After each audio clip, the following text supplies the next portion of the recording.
Chicken ক্যাশনের সালাদ। তার জন্য প্রথমে হচ্ছে চিকেনটা ম্যারিনেট করব। ম্যারিনেট করার জন্য আমি দিয়ে দিচ্ছি একটু রসুন বাটা, একটু আদা বাটা,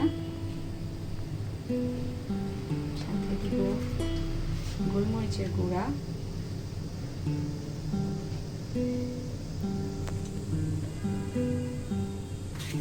ওকে, আর হচ্ছে একটু সয়া সস। এটা দিয়ে চিকেনটা ভালো করে মেখে নিব এবং এটা মেখে রেখে দিব 10 থেকে 15 মিনিট।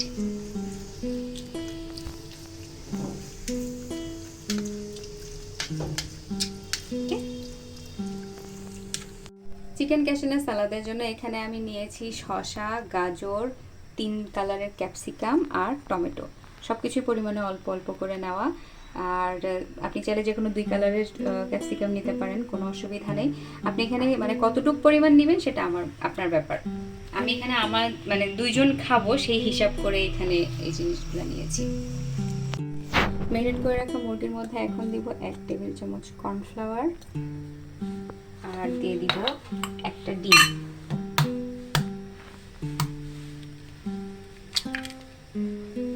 তারপর এটাকে আবার ভালো করে মিক্স করে নিব।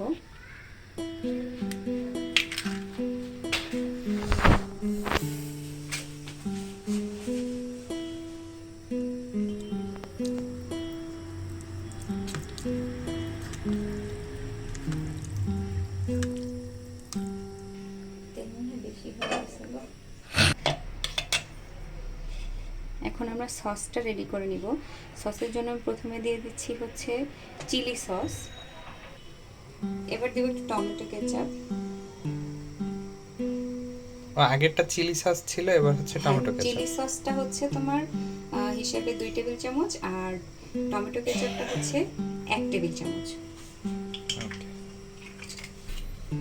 দেব একটু গোলমরিচের গুঁড়া, সাদাটা। এবার একটু চিনি, যারা চিনি অ্যাভয়েড করতে চান তারা দিতে পারেন সামান্য একটু মধু। You are my honey bunny. ডকো ডকো।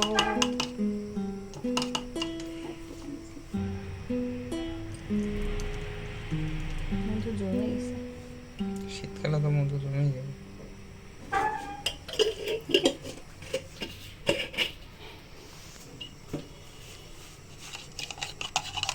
সামান্য একটু পানি দিতে হবে, দিয়ে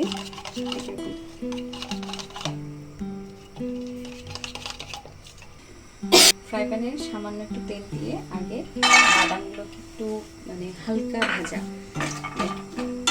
হালকা ব্রাউন হলে এটা আমরা উঠিয়ে ফেলবো। হালকা ব্রাউন হওয়ার জন্য সর্বোচ্চ গেলে 1 মিনিটের মতো লাগবে। সুন্দর একটা বাদামের গন্ধ বেরিয়েছে, তারপরে আমরা এটা উঠিয়ে নেব।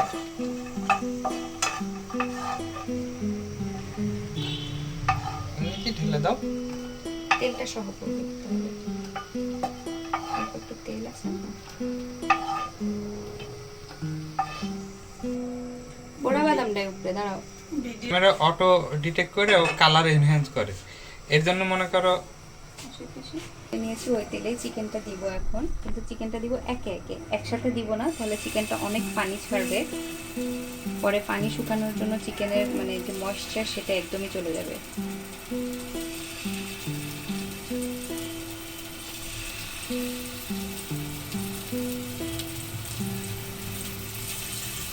আপনারা চাইলে চিকেনটা একটু বড় করে পিস করে কাটতে পারেন। আসলে আমার পছন্দ মতো করে নিয়েছি, জুলিয়ান করেছি বাট পাতলা।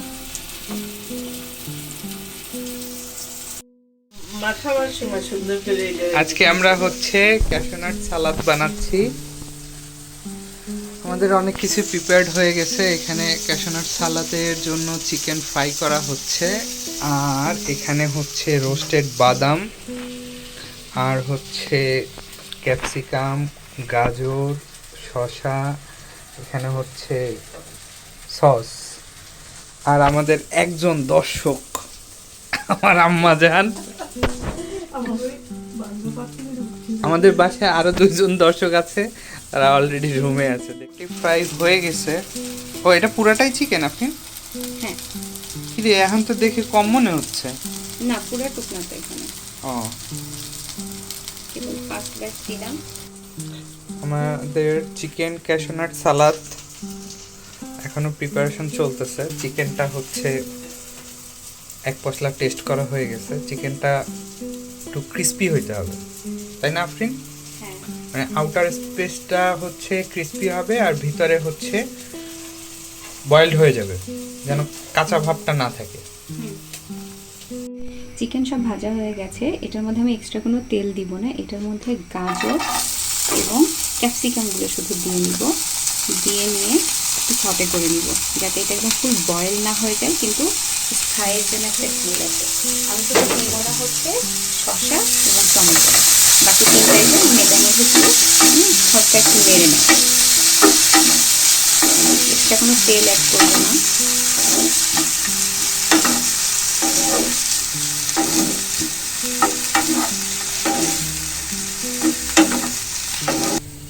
এবার হচ্ছে সবগুলো আইটেম মিক্সিং এর পালা।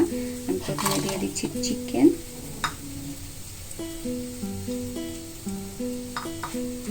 এরপর দিয়ে দিচ্ছি একটু সটে করে রাখা সবজিগুলো।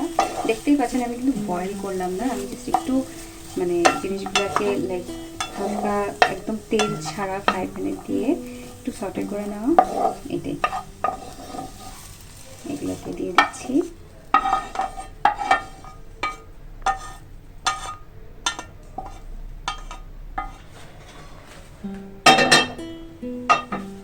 দিয়ে দিচ্ছি কেটে রাখা শসা,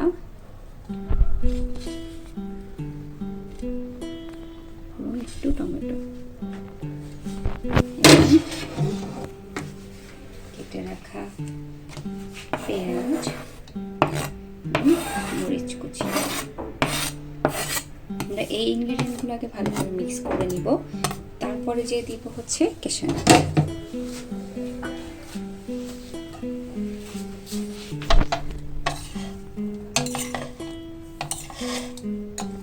যারা এইভাবে মিক্স করতে অসুবিধা মনে করেন তারা যেটা করতে পারেন, একটা বক্সের মধ্যে সবগুলো ইনগ্রেডিয়েন্ট একসাথে দিয়ে ভালো করে ঝাঁকিয়ে নিতে পারেন। এক্স্যাক্টলি। এবং এটা মানে আমি বলছি বলে না, অনেক ভিডিওতে কিন্তু এটা করে। কারণ আসলে যেহেতু আমরা নর্মালি তো আসলে বাসায় খাওয়ার জন্য এটা করি, আমাদের নিজেদের যেভাবে কমফোর্ট কাজ করবে আমরা সেটাই করব। তো ওটা আসলে একটা ভালো উপায়। এই পর্যায়ে আমি দিয়ে দিচ্ছি আমি সসের মিক্সারটা। চামচ করে দাও।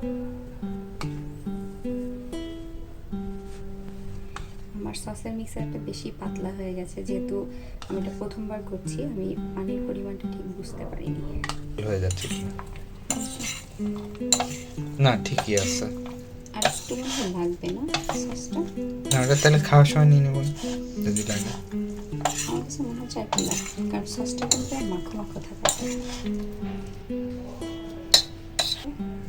সব শেষে দিয়ে দিচ্ছি আমাদের একটু ভেজে রাখা ক্যাশিউনাটগুলো। ক্যাশিউনাট দেওয়ার পরে হালকা করে মিক্স করবো, তাহলে এক্সট্রা গার্নিশ করার কোনো প্রবলেম থাকবে না। ওকে, একদম শেষ পর্যায়ে দিয়ে দিচ্ছি সামান্য একটু লবণ। লবণটা আসলে নিজের স্বাদ মতো। পুরো রেসিপিতে আমি আগে কোথাও লবণ দিইনি, এখানে লবণটা দিচ্ছি যাতে লবণের পরিমাণটা বেশি না হয়, কিন্তু খাওয়ার সময় আপনি যেহেতু বুঝতে পারেন যে হ্যাঁ লবণটা দেওয়া হয়েছে। লবণটা দেওয়ার পর আরেকবার ভালো করে মিক্স করে নিতে হবে। রেডি হয়ে গেছে আমাদের চিকেন ক্যাশনাট সালাদ। খুবই ঘরোয়াভাবে, খুবই অল্প ইনগ্রিডিয়েন্ট দিয়ে বানানো, যে কেউ খুব সহজে এটা করে ফেলতে পারবেন।